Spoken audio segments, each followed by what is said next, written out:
Vasaros metu ne tik Klaipėdos gatves užpildo turistai, tačiau ir Uostamiesčio krantinės sulaukia didesnio dėmesio iš vandens transporto mylėtojų.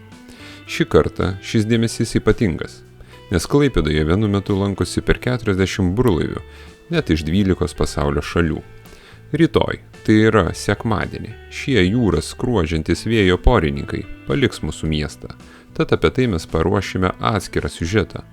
O šiuo metu kviečiame pasigrožėti pačioje miesto širdyje, trumpam prieglobstį radusiais burlaiviais.